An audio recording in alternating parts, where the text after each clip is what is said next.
Okay, and welcome to Civil Discourse. I'm Jayme Wojciechowski, and today we are discussing mindful activism. Would you both like to introduce yourselves just really quickly and your background, I guess, just in mindfulness in general and activism?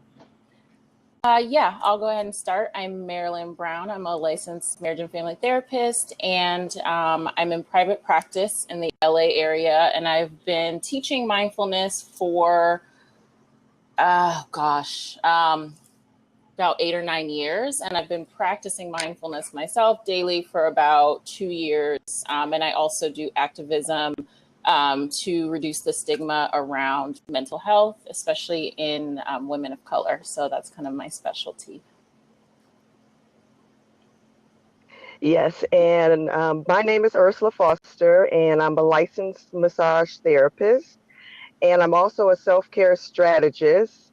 I help mostly women to pretty much take time out for themselves, become more mindful of their own health, their own wellness, kind of taking control of their lives and watching it spill over into other areas of their life.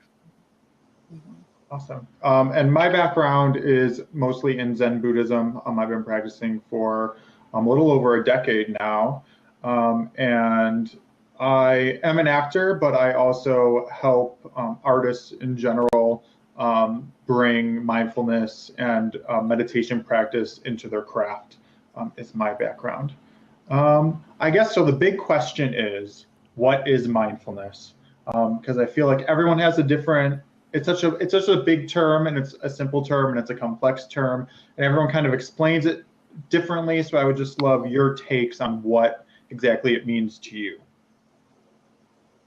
So I'll go ahead and respond to that first. Mindfulness, to me, my definition of mindfulness is about awareness. And so it's intentionally being aware. This actually is not my definition. I paraphrase Jon Kabat-Zinn's definition of mindfulness, which is to intentionally pay attention in the moment, non-judgmentally.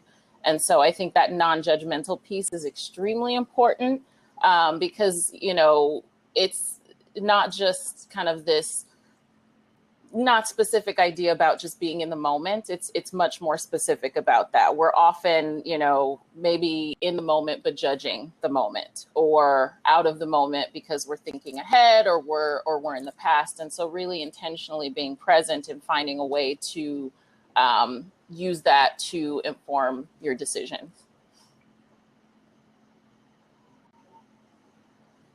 I piggybacking on what Marilyn said about mindfulness is it is awareness.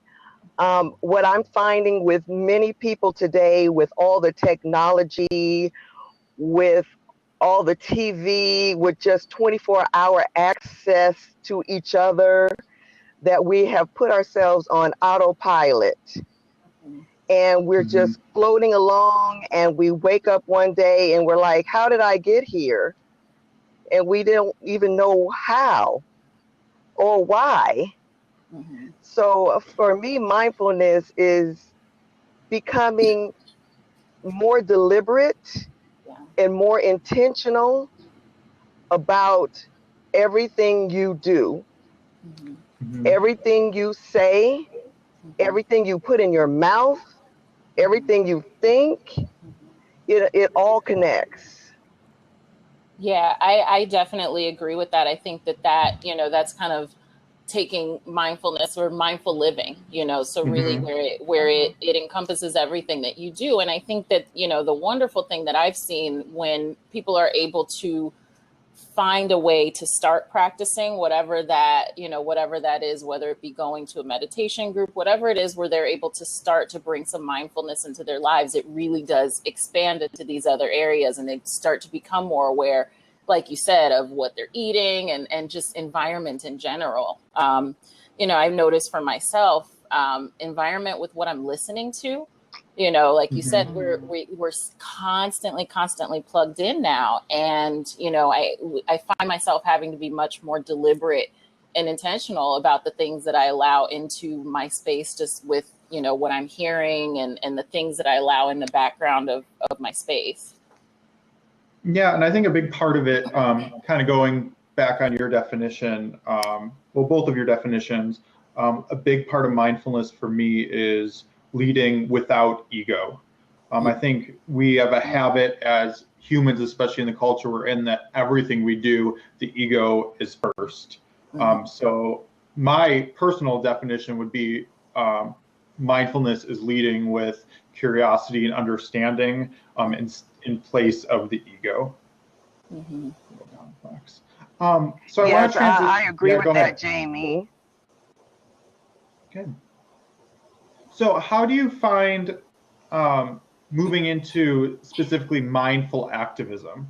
What do you find the role of mindfulness to be within activism and just social movements and political movements in general?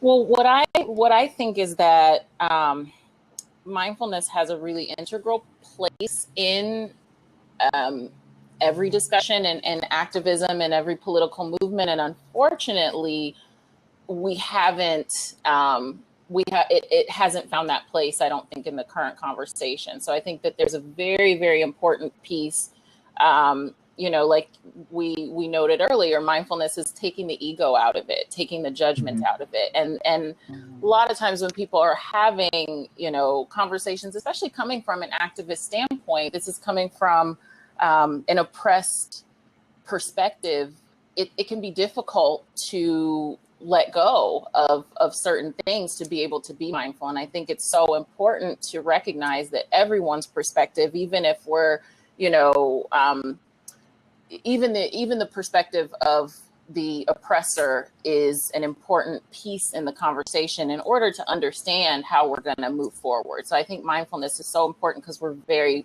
polarized, and change doesn't happen when we're speaking about two completely different problems or issues and not really able to even, you know, honestly speak about what's going on. So I think that the mindfulness has a very, very important space in activism.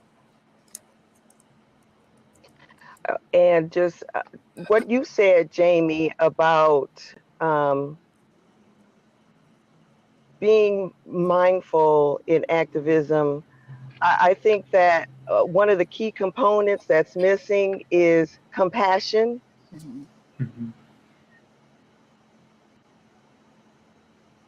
And thinking about the ego, taking that out of it, having compassion and putting yourself in the other person's shoes. We're not doing that enough. And I think that's what's causing a lot of that polarization that Marilyn's talking about. It's like, I want to get ahead. I want to see my agenda, you know, move forward. I don't really care about what you're thinking and what's going on in your head. I don't care about what's happening in your life. Okay, we had some technical difficulties, but we're all here and back. Okay. So I guess I want to backtrack a little bit. Because I feel like a lot of people talk about mindfulness and it ends up being confusing to people who have no experience within it. So what I would like to discuss is, what in our society do you see as the biggest obstacles to living life mindfully? Big question. I think from the big thing I've been seeing a lot of lately, and I think it's because everything's interconnected and it's so, our entire society is very unmindful. But within activism, I think a thing that causes issues for activists and for social movements to really take off are the media and the partisanship of our politics, but also our media, and how we were talking about understanding and really being part of what you're exploring and not separating yourself from it. And I feel like we have a lot of pundits and a lot of talking heads who look at a lot of statistics but don't actually do the next step of going out into the communities that they're discussing or making commentary on. And I think it creates this very partisanship. So that's a big thing, I think, that is a obstacle for mindfulness within activism. And I think that's our entire news organization, but it's kind of our society as well. I definitely think that we are conditioned to this idea of scarcity, and that has created a huge obstacle for people being mindful. I think that, you know, the media has a lot to do with it. So that big obstacle that you spoke about of the media, it feeds into this narrative that, you know, that we need to be afraid. They've conditioned us to be very fearful and feel that there's not enough to go around. And so there's this kind of, you know, a lot of people are operating under a state of a feeling like there's not enough resources. And so I think that creates, it pushes people further from a mindful and compassionate place and further into a more ego-driven, like I have to store up, you know, whatever. And I don't mean specifically, you know, I don't mean specifically only financial resources. I mean, you know, resources kind of on all levels. But I think that there's a lot of this conditioning to be so fearful. And so everybody is worried about protecting their own. And so when we're so worried about protecting what we have, it's really hard to have a compassionate conversation like what Ursula was speaking about earlier, or to have compassion for someone else when you're afraid for yourself and your own sense of security. Yeah. Yeah, I agree with that. I think that people are afraid to share. They're kind of, you know, selfish.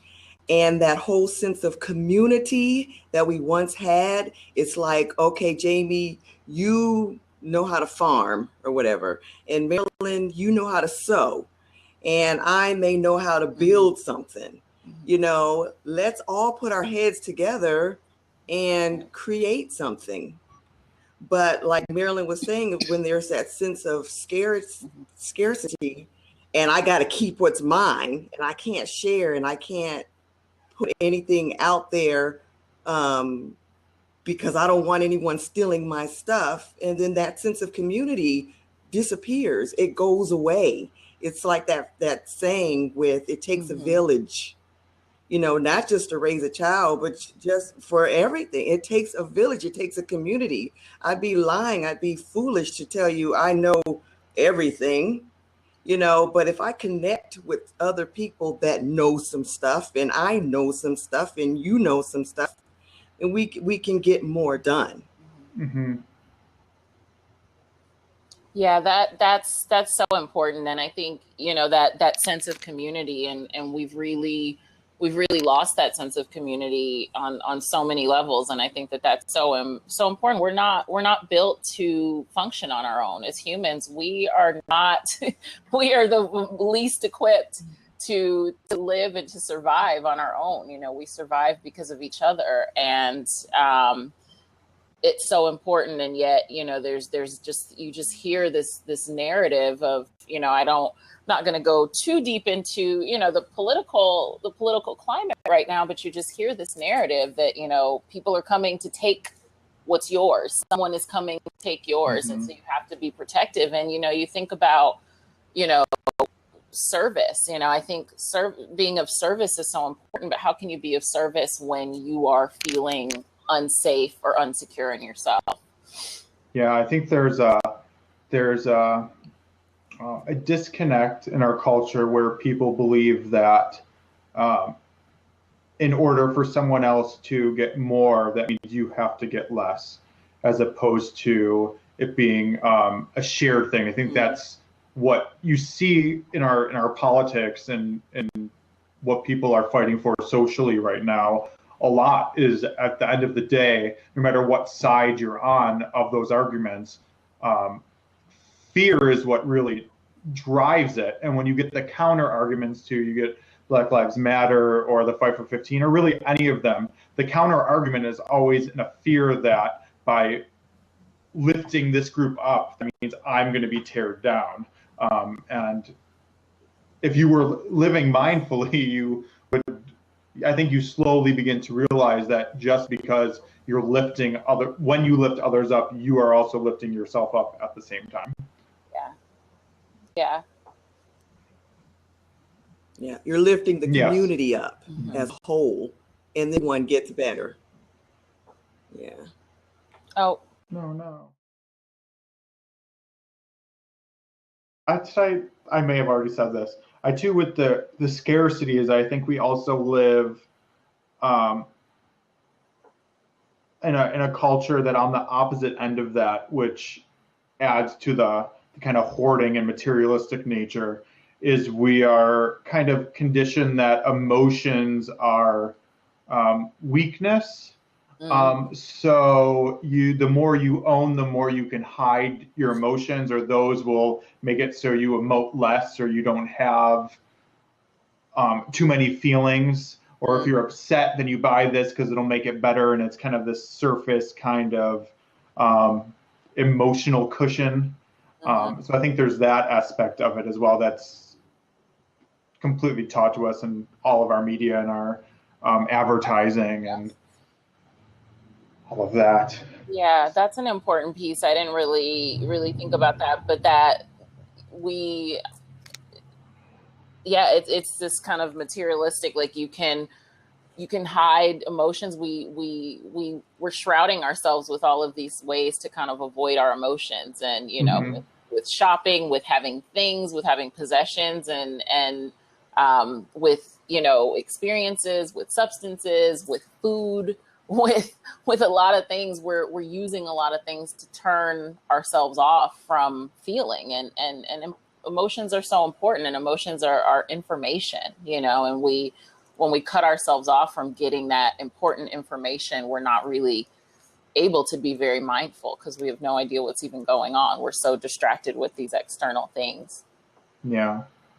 I think an important thing to talk about too is also we're talking about the obstacles, but the misconceptions of what mindfulness is, or what meditation is, because I know a lot of people think mindfulness, when linked with meditation, is about not having any thoughts, or being kind of stoic and unemotional, or learning to turn the emotions off. And it's really none of those things. It's really embracing all those things, and also not letting them being in the present moment so that they don't control you. You're just experiencing them as they happen, as opposed to holding on to them for dear life. Yeah, I think the other thing is too is I think Marilyn talked about mindfulness being about understanding, and I think that is very much what meditation is. So many people, when I'll do it, they'll say the same thing. They'll be like, "Oh, my mind was racing. I had an unsuccessful meditation." I'm like, "But were you aware the whole time that your mind was racing?" And they'll be like, "Well, yeah, that's why I was frustrated." I'm like, "Well, the whole point is that you're aware of your thoughts. You're never going to be able to turn them off. The idea that you turn them off, I've yet to meet anyone who's ever said that's their experience when they're meditating. It's about being aware, and then once you're aware that, oh, this is what's happening, then you become better equipped to detach, because you're aware that, oh, I keep going back to this thought, and then you can choose, oh, is this a thought that's important for me to have right now, or can I move on? Because you're aware that you have the choice. So it's all about awareness. Yeah, I think it's really the core of it. And I think it's also important to let people know that meditation, it's a practice. And so it grows as you practice, and your experience with meditation grows as you practice. And so you can't expect yourself to, the first time you sit down, to, have this profound revelation and have your life's purpose come to you in a vision or something like that. I mean, you may get to that point at some point, but it's just about allowing yourself that quiet time, allowing your mind that time to do what it wants to do, without the external distractions, and the amazing thing is our brains and our mind are such an amazing thing. And so it knows how to heal itself. It knows how to manage itself. And so if you just, as Russell Simmons says, who wrote a book on meditation called Success Through Stillness, just sit your ass down. And that's all you need to do.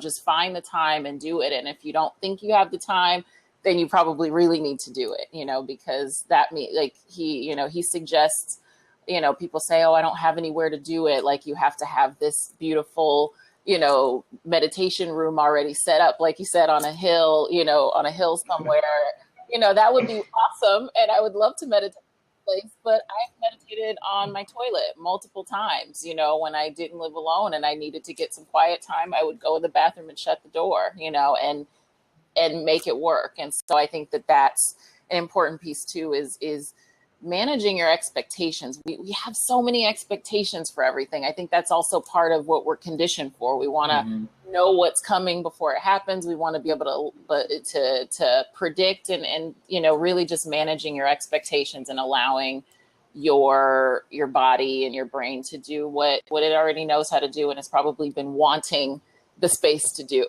A lot of my clients as a psychotherapist come in with, 25, 30, 50, 60-year worn-in negative thinking patterns or depressive thinking patterns, and expecting to instantly, have those things change overnight, and to, just want to, and I get it, because once we get to this place where we want the change, then we want the change, and we're very impatient that way. But, you have to recognize that, yeah, it takes time. And I always kind of explain to my clients, like water over a rock, when a water in a stream has been running over that rock for thousands and thousands of years, it wears in these patterns. And that's what happens with our brain. We wear in these negative, very unmindful thinking patterns. And, though I've been teaching mindfulness for a long time and practicing for myself, I catch those old perfectionistic or negative thought patterns, but the mindfulness allows me to notice them and to actually be aware and to say, oh, well, there it goes again. There's that negative thought, and to find something to do with it rather than letting it inform how I feel about myself or how I'm going about my day. Yeah, the instant gratification too, I think, also ties into one of the obstacles to activism and social movements, because I feel like we experience it there too, where a social movement will pop up and in a year they're like, it's a failure because nothing's happened. And it's like, if you look at vast social movements take a decade, 2 decades to actually achieve what they're set out to achieve. And that's from the point that they're organized, it takes a decade. So if you have things like Occupy Wall Street and these things that weren't really organized, that's not even part of that's the momentum to get organized. But from it, you have to keep moving it until it's organized. And then from that point, expect it a minimum of a decade to be able to actually achieve what you set out to achieve. And I think that's the hard thing we're seeing now with, I think that's a big fear with the political revolution that's happening is it going to last past the election, or is it just going to physical people are going to be like, well, we didn't win and I invested a year of my life, so now I'm going to move on. And I think that was on the opposite. I think that was a big success of the Black Lives Matter movement, is they made it very clear that we're organizing and this is a battle we're fighting until we achieve what we're out there to achieve. It's not just whenever something horrific is broadcast on social media or on the news that we're going to stand up and fight for this. And then when nothing's happening that's in the public eye, we're just going to go away. We're going to have a consistent pressure until we achieve what we're going to achieve. And you see it, it hasn't really been that long. It's been 2-3 years since that movement has been organized, and you're already seeing advancements for that movement.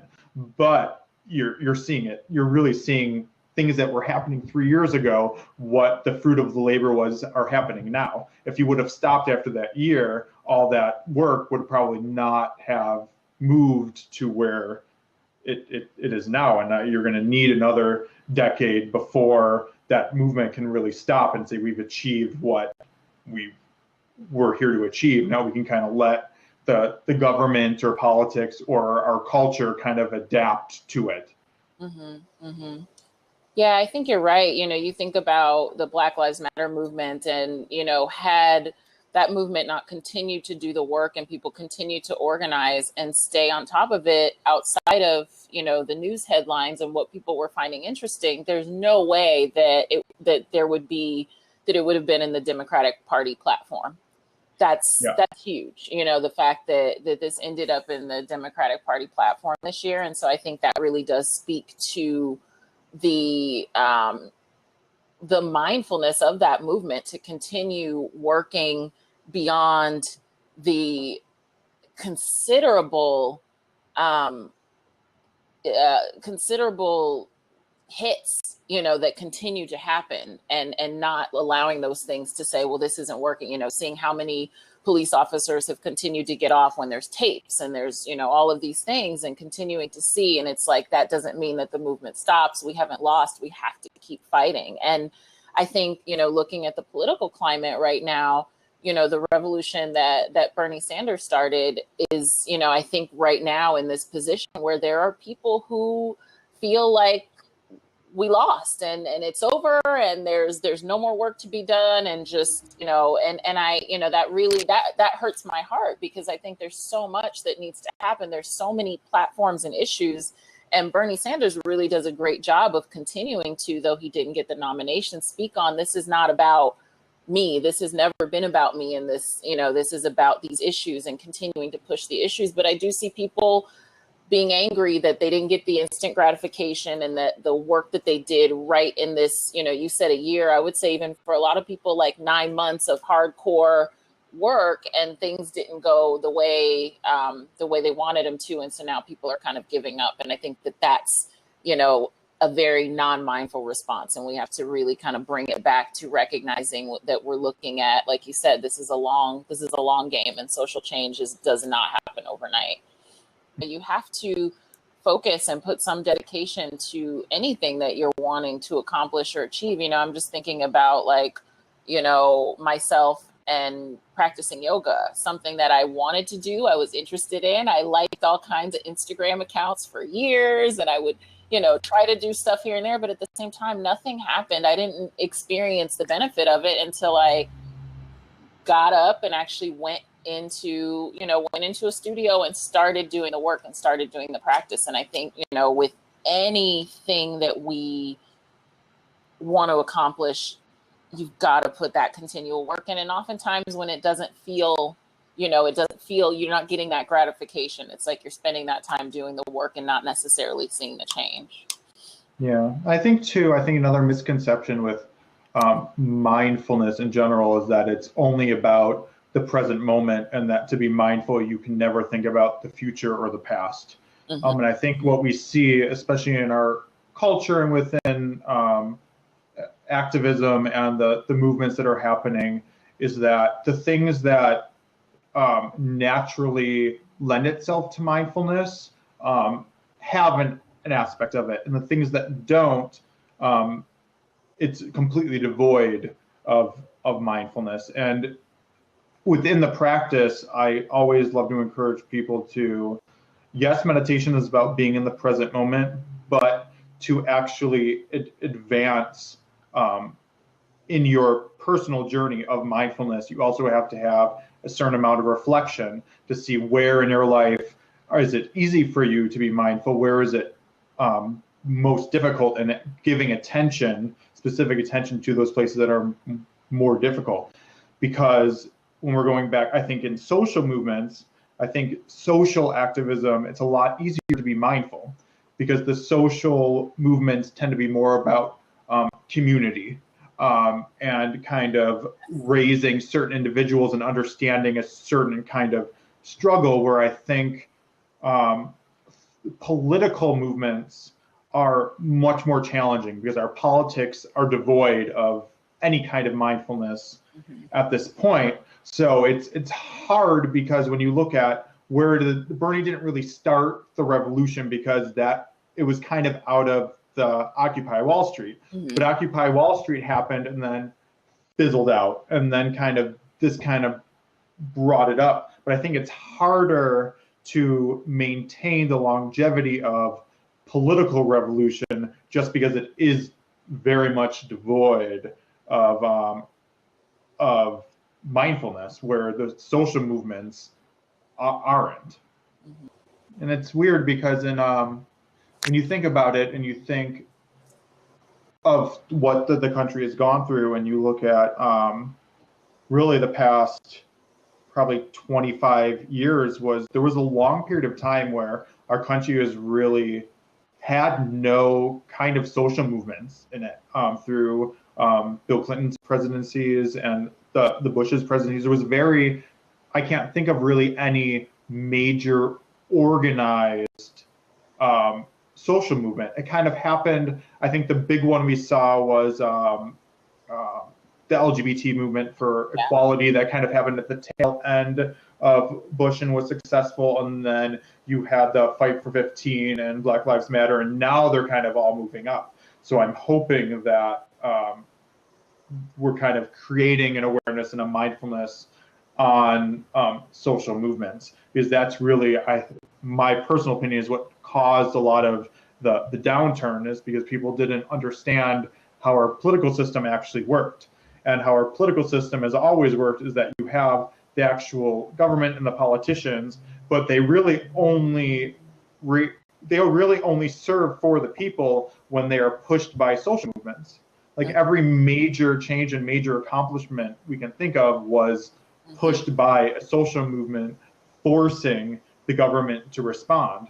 So a lot of people always say, well, wouldn't it be great to just have Democrats running everything? And I'm like, yes, but they still wouldn't be doing anything, because it doesn't matter. They don't, you look at what they did when Bill Clinton had a House and a Senate that were all Democratic, and they didn't really do much to help. They didn't do drastic things to hurt. They were just kind of in the middle because there was no pressure for them to respond to the people. That's a very good point. And I think about, I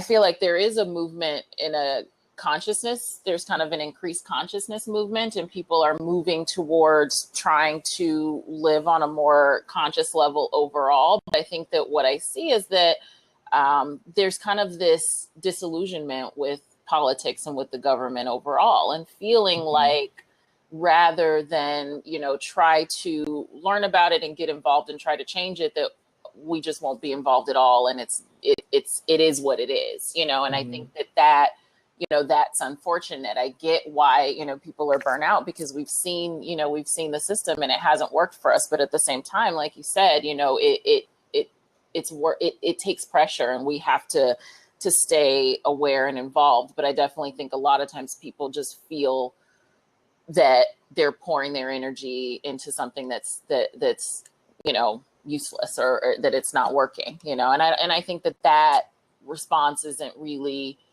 very mindful, because unfortunately it still affects us. I don't live on a commune somewhere. I have to deal with, I have student loans to pay. I have to deal with, taxes and all of those things. And so I'm here. And so as much as I'm frustrated by the system, I also have to, avoidance is not the answer.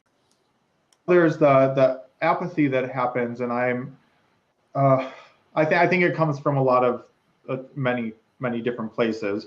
But I think a big part of it is the awareness. In a lot of ways, I think it's hard when we talk about mindfulness, because our culture is very anti-mindful, and you even do it to the education. And I feel that the apathy, a lot of it has to do with feeling helpless, or not being aware of how it just seems so massive and macro. And people feel like, well, I'm just one person. How can I affect the macro? Which is interesting, because that is also a major concept of mindfulness, that before you can change anything in the macro, you have to change yourself. And that automatically changes the consciousness of the macro, because everything's connected. And if you change it, it may be small. I mean, small changes that we as humans really can't see or analyze, but just by changing yourself is the best way to change the macro situations that we're in. I definitely agree with that. And I feel that same sense. And I think, you know, it really does go back to finding a way to create your own and get into your own mindfulness practice, because that is a very unmindful perspective. And when you're able to see that, you know, that kind of doomsday, you know, all hope is lost, like, you know, the sky is falling down kind of response doesn't work. Burying your head in the sand doesn't work. And so as much as we're sad and this is hard and it's difficult, we also have to continue to be engaged. And I think when you have a strong mindfulness practice in yourself, you can start to recognize, because you know, like you said, you have to work on changing yourself, and practicing mindfulness forces you to look inward and to do the work on your own. And so I think that really is what, you know, will help, you know, kind of push things in a different direction overall, is people taking that accountability for their own and for their communities, you know, people who are leaders in the communities and having, you know, already experienced the power of mindfulness and understanding it, teaching it and bringing it to others, you know, and being able to share that gift of awareness, because it really is a gift. Yeah. Yeah. I think there's also, going off of that, I think a lot of people, we have a culture where, and a society where, how do I want to word this? You're often spoke at and not to. I think our news media and our politics and everything, you're constantly spoke at and told how to think and what to think and how to feel. So I think the way you combat that is, as mindfulness leaders or as people who are politically engaged, instead of telling people they're lazy or that they need, like demanding that they get involved or any of that negative stuff, is actually being very mindful with them and listening to how they're feeling and why they feel that way, so that you can illuminate once you already understand. And I think for a lot of people that, I mean, there's different levels of how unmindful people are or where conditioning is, but for a lot of people, just actually listening to how they're feeling and then saying, oh, I understand that, I do a mindfulness practice, do this, is much more likely to get someone to actually consider doing that or being politically involved or anything, rather than being unmindful and just telling them how they should feel or think. Right. Or just judging what they're doing, pointing out how they're doing it wrong, rather than, you know, asking them how they're feeling and trying to get to know what's going on with that person. Yeah, it's just interesting because when I started doing these panels, I kind of experimented with the structure and what I wanted to talk about, and I did a few on actual political. It wasn't meant to be political debate, but the topics were on political issues, and I tried to have like a varied panel, and it always just ended up with everyone yelling at each other, and it was just so hard for me because my whole point of wanting to do this was trying to infuse mindfulness into the political conversation, and I kind of felt like I had no way of doing that, because I would try to let someone explain how they were feeling, but before I could let them finish, someone else was attacking them with political talking points or whatever, mostly political talking points. And then it was interesting because I started doing them with on social movements, and instead of having political people, I had the activists who were actually involved in those movements, and it really changed it completely changed the dialogue, because it became super mindful and the debate ended, even when people didn't agree necessarily, because it was based, everyone was kind of rooted in the social movement. the discussions were more mindful because we were talking about solutions. So if someone didn't agree with something being a solution, there could actually be intellectual and mindful discussion about why that might not work, or why something might be better, or why that would actually work better if it was in connection to this other thing. It was much more not just mindful, but productive. So I started pushing myself to do those instead of the political discussions, because they didn't really go anywhere. But it totally shows how we need these social movements, because if you think, I mean, I think people look at politics on the macro level, and they think like, ooh, the government is some non-human like organization, like amoeba thing. And it's not. It's literally just a collection of humans. So if we change the way humans interacted, the government would automatically change, because the humans running the government would be interacting differently with one another.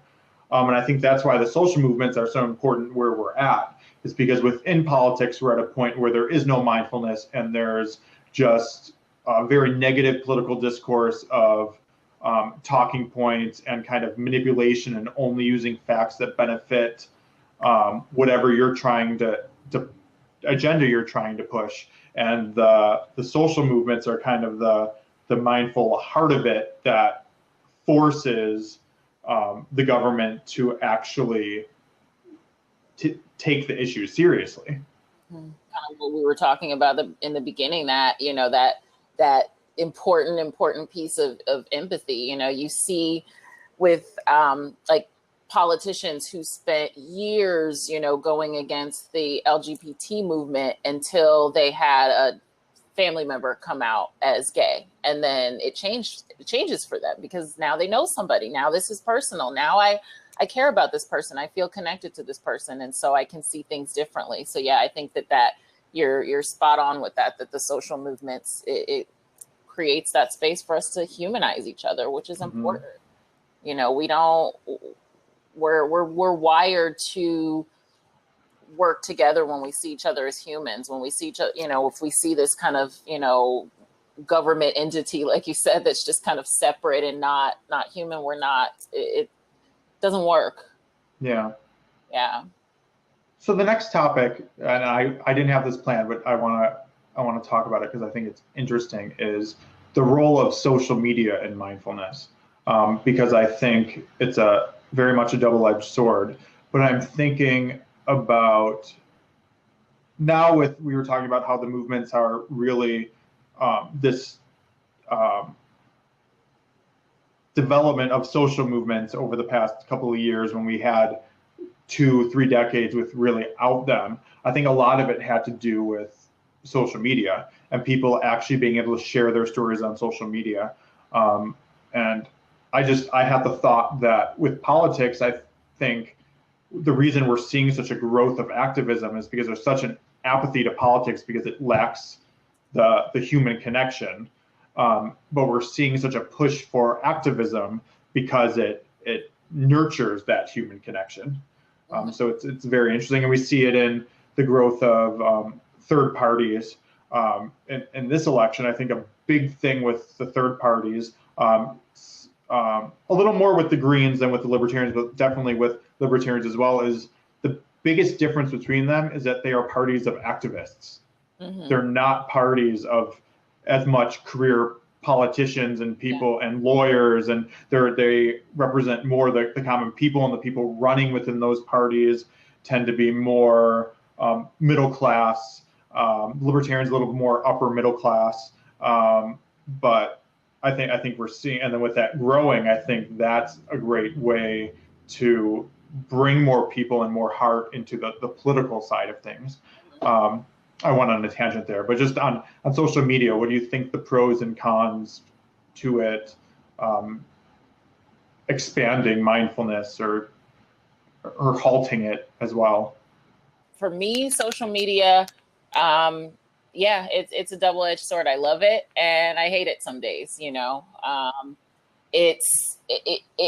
I think part of the challenge now is that there's almost this, again, we expect a lot of things. And so I think sometimes when people get involved and speak on things, then there becomes kind of an expectation of what that has to look like for everybody. And so their social media, I think, opens us up to a lot of comparison, and comparisons are never really fruitful from what I've noticed, you know? And so that's kind of one area I see where social media can be a bit of a problem, is that it opens up that space to kind of compare and think, oh, okay, well, am I not doing enough because I'm not posting this many things, or because I didn't talk about this issue, or am I not spending enough time online? So that's one concern. And I also, you know, with the mindfulness movement, you know, again, there's a shift and an increase in interest in mindfulness and in consciousness and all of these things overall. And with that, there's also, you know, a lot of misinformation, you know, that people spread, you know, and I think that's just kind of an unfortunate byproduct of the internet, is that, you know, wherever there's information, there's also going to be wrong information. And so I think part of it is just being mindful of what you're taking in, and, you know, being mindful about what you follow and what you choose to read and where you choose to get your information. Because I know, you know, a lot of times, especially with activism, you know, there have been times where, you know, stories have hit like wildfire and all of the details are wrong, you know, that people are sharing. And then we kind of have to backpedal and, oh, wait, actually, this isn't what happened. It was this. And it, you know, and so, you know, I don't know really how to manage that for everybody. I just think that they're, you know, we want to use social media and be active on social media, but we also want to, you know, pay attention to the sources and not necessarily retweet everything that sounds interesting before we know if it's actually true. Yeah. I think just social media, like anything else, is a tool, and you have the power to use it the way you want to use it. And I think it very much, both sides of the spectrum, it can enhance mindfulness, and it can also enhance egoism, because yes, it's easier to share your stories and to be compassionate and learn about experiences that you necessarily haven't had, but it's also very easy to go after people and feel disconnected because you don't have the human in front of you. So like, I have a rule on social media, and I don't, sometimes I fail at it. And when I do, and if people call me out, I appreciate it, because I will correct it. But I have a thing where everything I post has to be positive. Or just as positive as it can be. So if I'm discussing politics, I don't focus my time on breaking down the people I disagree with. I spend my time promoting the people I agree with. And just, I think that little shift in mindfulness of making, I mean, it's not necessarily mindful to do one and not the other. It's what makes it mindful is you having the awareness and making the choice for yourself, and not just getting worked up and saying, I'm going to post this negative thing because I disagree with this person and I'm going to attack them, without leading with understanding or what you want to put out into the world. Yeah, so it's making sure that what you post is in line with your own values, you know, but taking the time to do that and actually think about that, rather than just, you know, having Twitter fingers and just immediately posting right away. So actually taking that moment to think about, is this in line with what with my values and what I want to promote as a human being? Yeah, I think that's so important. And it's a process. I mean, there's days where I see something and it enrages me, and I'll post something that then later I'll think, that's not the worst thing I could have posted, but really, was it in line with what I want to be putting out there? Probably not. And then I think that's part of mindfulness. Isn't about being perfect all the time. It's about the awareness. So if you make a mistake, it's about you being able to recognize what's going on, or accept. I think with our egos, I think we also live in a culture where no one ever wants to be wrong. No one ever wants to apologize. No one ever wants to admit that they're wrong. And we should promote that, how empowering it is. It's super empowering to think, oh, I thought this, I looked at this, I think this is a fact, I'm going to put it out in the world, and then someone says, oh, this is actually not incorrect, you were missing this, and this. It's much more empowering for you as an individual to say, oh, okay, now I have all the information, I was wrong, but now I'm empowered with the correct information, as opposed to what most people do is they feel attacked by the information that goes against what they originally thought, and they hold on to it. And then they just push anything else away so they don't have to feel vulnerable in that moment. And I think that we were talking about that earlier, I think in mindfulness in general, so much of it about, we were talking about abundance and stuff like that. I think a lot of it, people live their life wanting to control every aspect of their life, and mindfulness is the exact opposite of that. It's about letting go and not being in control. And I think within my own journey, it's much easier said than done. But in those moments where I have, and there haven't been many, where I've actually completely let go, is where I've had the biggest discoveries and the biggest moments of enlightenment within my practice. In our society, we tend to like to practice selective compassion, where the people we agree with or that we're close to, we think deserve our compassion. It's very easy. And then anyone else who we disagree with, it's very easy for us to just not agree with them and just not be compassionate. And then because we say, oh, well, they're wrong or they're evil, we justify ourselves not being able to need that compassion. And one of the big things that people often say to me is, well, if you're leading with compassion, then you're, what's the word I want to use? Accepting or approving of their behavior. And my response is always, well, that's not, well, I don't think that's true at all. Because if you lead with compassion, what you're leading also with is understanding. So you can actually fix the problems. It's like if you have a serial killer, yeah, it's easy to label them evil and say, let's just throw them away or give them a death penalty or whatever.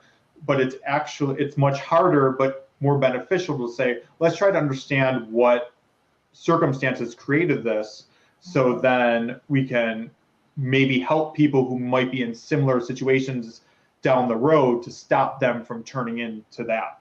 It's not saying, oh, I approve of what this person did or what the situation is. It's just allowing yourself to be productive and lead with understanding over the opinion or the judgment that stops really I think that's what in our politics, that's what stops us from being productive, is that everyone leads with their ego and their judgment.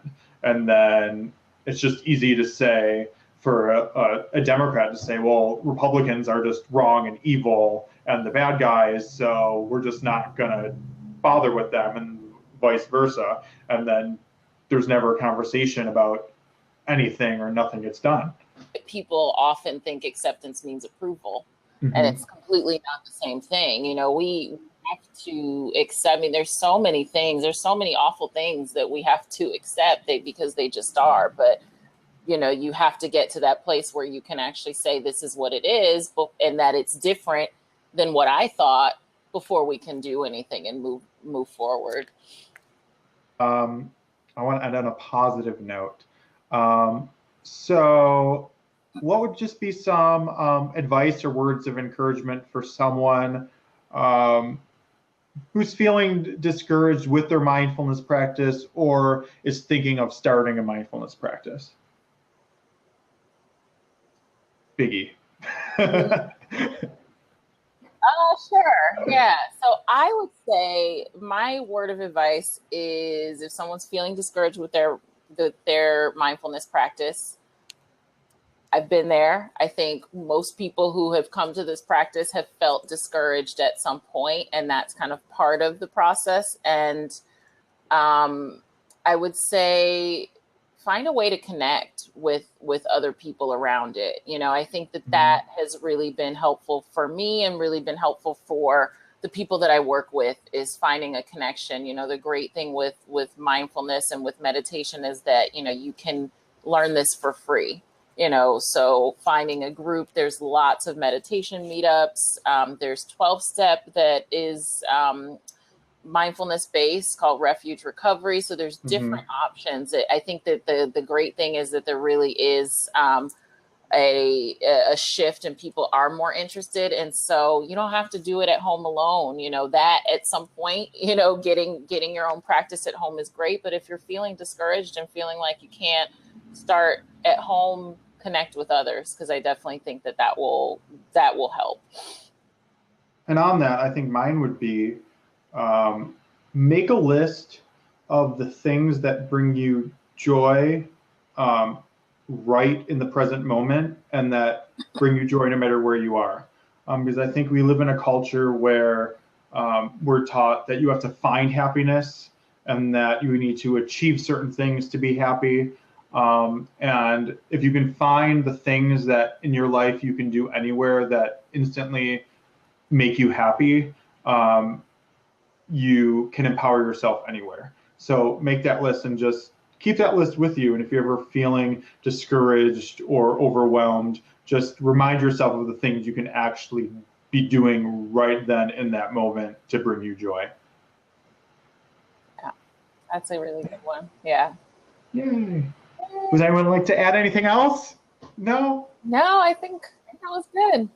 Okay. Well, thank you so much for joining me.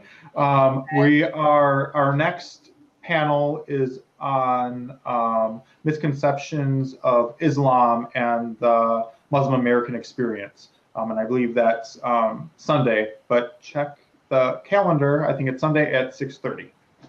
Yeah. Awesome. Thank you so much. Okay. Thank you. Have a wonderful night. Good night, guys.